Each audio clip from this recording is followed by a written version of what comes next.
Hi, this is DOSBox Mom, and welcome back to Let's Play Spectromancer.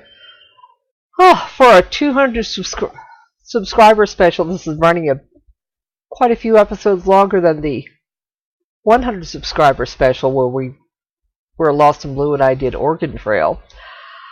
Anyway, we're on the third campaign map still. And we have our choice of going up against Quicksilver, the Mechanician. We've tried this twice already. Once by ourselves and once with the Astral Voices helping out, and flub both times. Or we do have one new one against Akaboli, the Illusionist. You arrive at the dread Akaboli's castle. It looks like it's AKA here and AKO there, whatever. But discover it deserted. Celestia appears and informs you that you will only be able to corner the Mistress of Dreams on her own plane, where both of your powers will be augmented by your unconscious mind. You find a dusty corner, curl up, and go to sleep. Your creatures will gain +1 attack permanently for each life they lose. Akaboli will have doubled growth of magic powers. Yeah, if we defeat her, we get the Spear of Illusions. I think we'll try this first, and then maybe we'll try back with Quicksilver again. So, okay, she's got 100 life, we've got 81. I think we'll start by summoning a Phoenix. And Akaboli summons a Fairy Sage. Okay, we want to avoid summoning fire creatures while we have a Phoenix out there. So I think we'll use an Ice Golem to block the Fairy Sage. Okay, Akaboli summons the Oracle.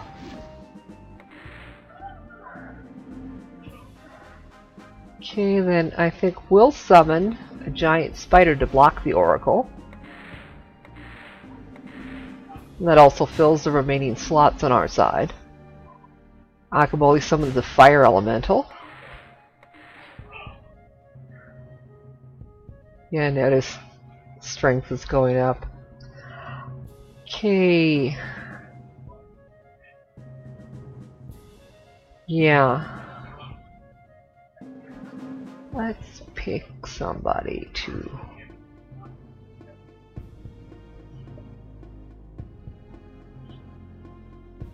Maybe that forest spider. Because the Ice Golem isn't affected. Yeah, and the Phoenix would get resurrected as long as we keep the fire score at 10 or above. Right, Akaboli summons a troll. Okay, now maybe a upgraded Wall of Lightning to block the Oracle. Oh, Astral Guard. I hate Astral Guards. We're gonna have to find something to block that Astral Guard. Or... Ooh. Yeah, I like that. Armageddon takes out all her creatures. Also took out my Phoenix, but... Oh, she casts Rejuvenation. But I was just as soon happy to get rid of that Astral Guard. Okay, she summons a Wall of Fire, which got rid of my Wall of Lightning.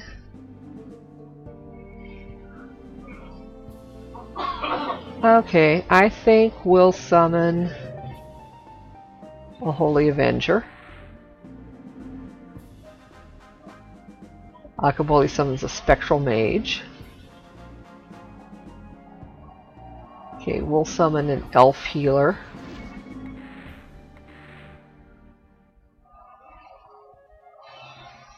Akaboli summons a Fairy Sage.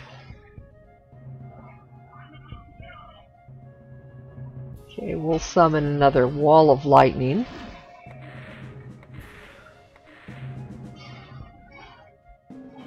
Akaboli summons another fairy sage.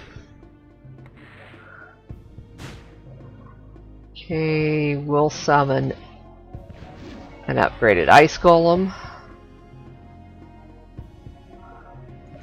Akaboli summons an oracle.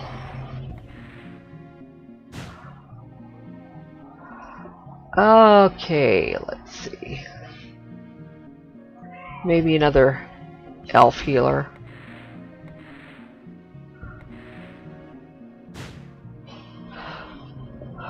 Akaboli summons the fire elemental.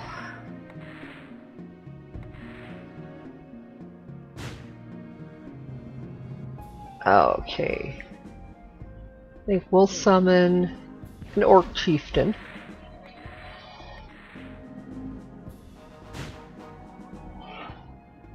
Akaboli casts rejuvenation. It takes a lot of doing to get her to 0 hit points.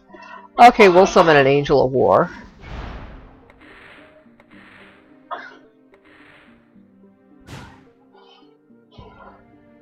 And Akaboli casts another rejuvenation. Okay. Elf healer for us.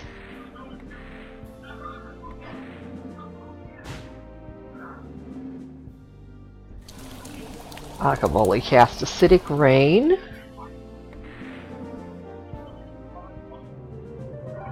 Okay, we'll summon a giant spider.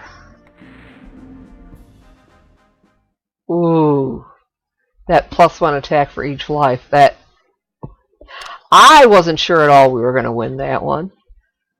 When you first defeated your master, we were stunned at the power of one so young. As you have rampaged across the land, I wonder how someone so innocent could be so easily manipulated by Dorlak. Now that you're before me, all is revealed. Celestia appears and quickly reassures you. When the truth is revealed, you will know you are on the side of righteousness. For now, you can only trust your heart. So we got the Illusions Prism Shard. And now we kind of have to go after Quicksilver. So we aren't going to get any further until we defeat him. So we need to keep that Earth Elemental alive. Yeah, I'm going to start by summoning a Minotaur Commander. Quicksilver casts Meditation. Okay, summon a giant spider.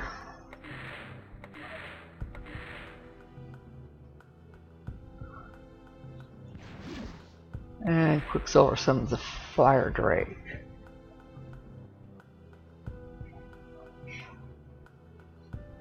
Okay, I'm going to cast Divine Justice on the Earth Elemental, even though he hasn't taken any damage, but to make sure he doesn't take any damage. Quicksilver summons a Steam Tank. Okay, we'll summon an Air Elemental.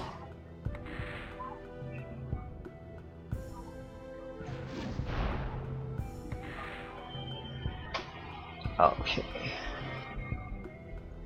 I'll summon a giant turtle.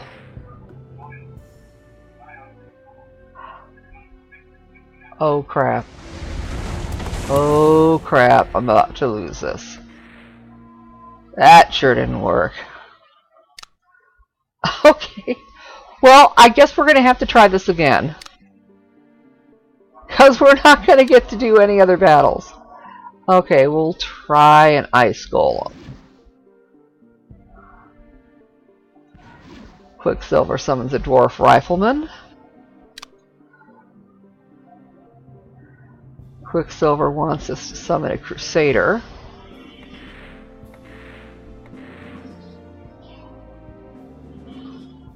Quicksilver summons a Minotaur Commander.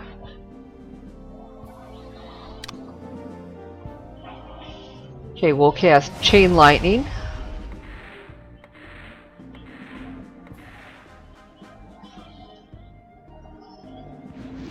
Quicksilver summons a cannon. Okay, Astral Voices want us to cast Inferno.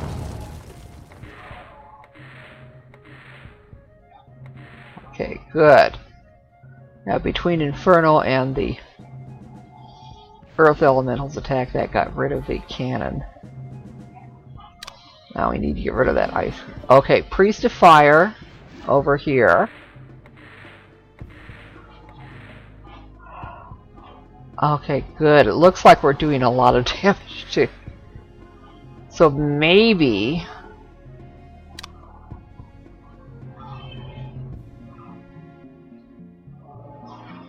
Okay, why am I supposed to sudden strike?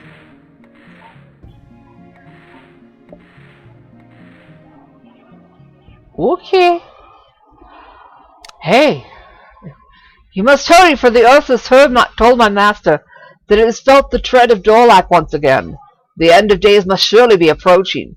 He offers you an item of elemental power as a token of friendship.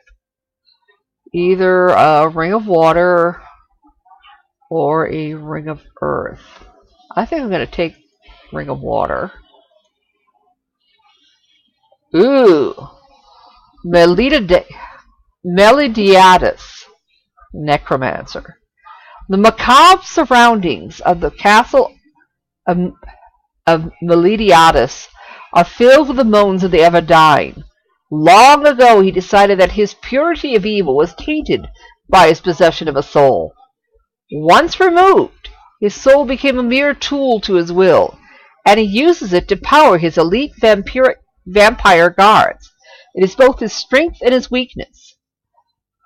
Melodiatus will start duel with increased amount of life and with 3 vampires on the field. Ah.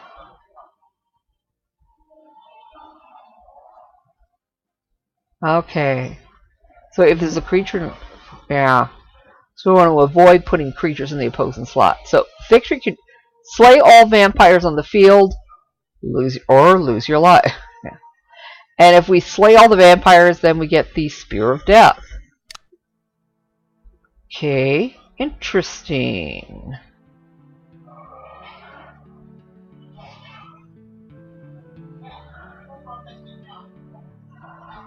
Okay, let's start with a Wall of Fire. I'm going to put in one of those empty slots. Melodiatus summons a Priest of Fire.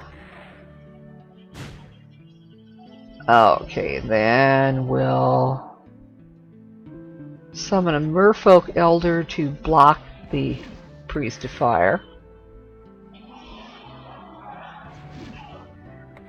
And Melly summons a Fire Drake. Ooh. I could use Tornado to get rid of one of the vampires. 1 vampire down, 2 to go.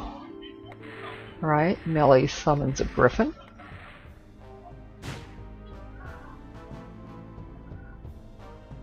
Okay. Alright, maybe a Wall of Fire to block the Fire Drake. And Melly summons a Priest of Fire. He has a lot of life.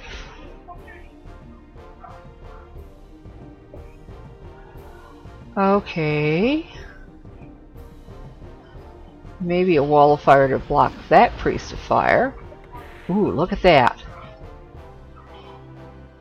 If I can survive until the next turn, I can cast Stone Rain and get rid of those other 2 vampires.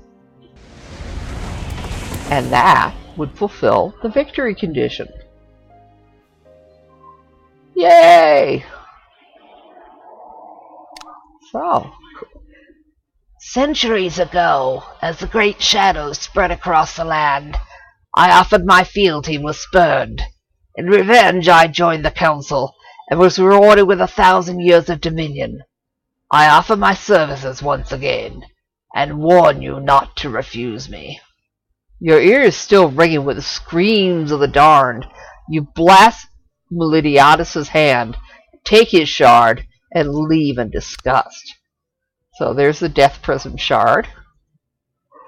With the last shard finally under your control, you feel an almost uncontrollable power flow through you. Celestia appears by your side, places her hand on your shoulder, and says, "It is time for me to tell you that which you already know. You were born over a millennium ago, the brightest wizard of your era. The gods themselves watched the progress you made in your arcane studies. We had always manipulated the elemental magics with ease, but your investigations were unlocking a far deeper understanding of the astral spectrum. You created the astral prism, a device which allowed you to manipulate all of the many new forms of astral power you discovered. We watched as you unleashed a force beyond even our understanding.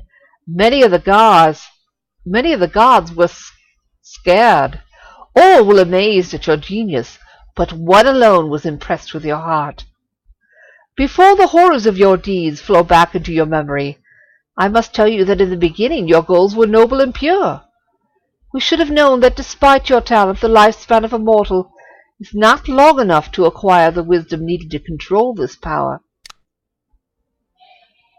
The prism seemed to have a sentience of its own, one which you struggled against for many years before crumbling. I fell in love with a noble man, and will not recount the horrors of your reign of darkness. Those that ultimately defeated you will never know the internal struggles you had to limit the might of the prism. At the war's end, as you lay dying, your thoughts were not on blessed eternal peace, but instead you begged the gods for a chance of redemption. Oh, it sounds so like I was a guy. Okay. Even the sympathetic gods were fearful of granting your dying request. I appealed directly to Supreme Gaia. In the hopes of moving her, I sacrificed that which was most dear to me. Strewn throughout the land you can see the shattered remains of my beloved moon, returned to Mother Earth. Gaia moved slowly but wisely. In the end, my sacrifice was not in vain. Even splintered, the prism was working itself into a position of power over the last millennium, and it now falls upon us to destroy it forever. So, last few battles coming up now. We're finally getting into the end game. This is Saplox, Demon Prince, and Necromancer. Though the Council could not destroy it, the prism's end is now at hand, with your genius and your workshop. It was sealed upon your first death, and is protected by a demon guardian bound to its defense. Saplox, Demon Prince Celeritus, was thought to be invincible, but with the prism in your hands, you have unmatched control of the astral spectrum. You play as a Spectromancer. Opponent gets 2 actions per turn, but no extra mana generation. That's kind of like one of the cards that Chronomancer would get. Yeah. And if we defeat him, we get +5 life for the remaining duels. Okay, let's go for it. So yeah, so like I don't have my warrior priest things anymore. These are the original 5 character classes you could play as in the earliest version of Spectromancer. Okay, now I don't want to summon somebody onto. I think I will summon an Ornithopter. I get to play with. Oh, okay, that's right. He has 2 phases, kind of like the Chronomancer. Whoop my... Okay. So my Tame Griffin shows up in the mechanic slot. Alright.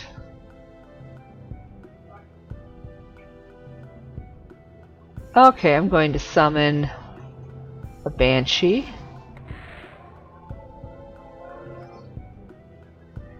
Saplox casts Curse Fog. And he summons a troll. I know the times I've played as a Chronomancer, the downside of having 2 actions per turn, yeah, your spell power in each category doesn't increase any for the second round, so sometimes you're left with nothing you can do in the second phase.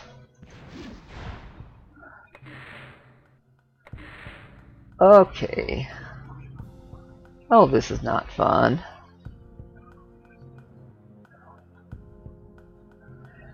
Unfortunately. Yeah. Gonna try that. Paladin in front of the Merfolk Overlord.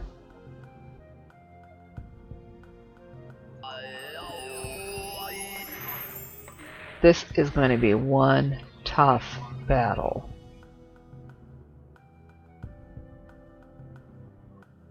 Okay, I'm going to try an Insanian Catapult in front of that Emissary of Dorlac. Okay, he's casting Blood Ritual. And summoning a Fairy Sage.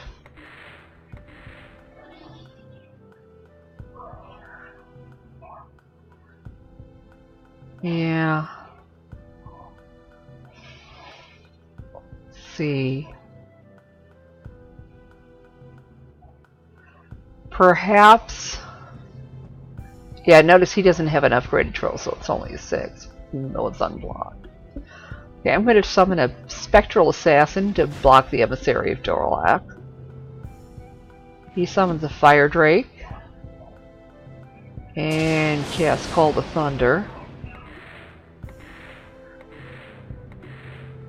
Ouch.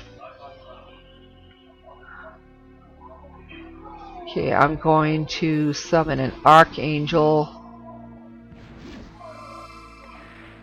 in front of the Phoenix. He casts Meditation, and he summons another troll.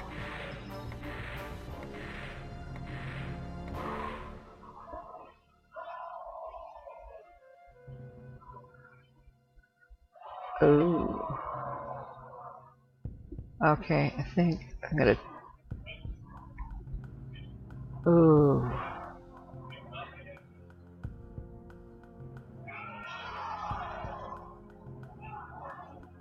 I don't know. I might not win this. I'm gonna try that. I'm probably going to lose this time around. So I'm probably going to have to redo this battle with the Astral Voices helping out. Yeah. Okay, that sure didn't work. So, we get to try it again. Well, I think we'll try it again in the next episode. Give myself a rest for a few minutes. So, we'll see you then.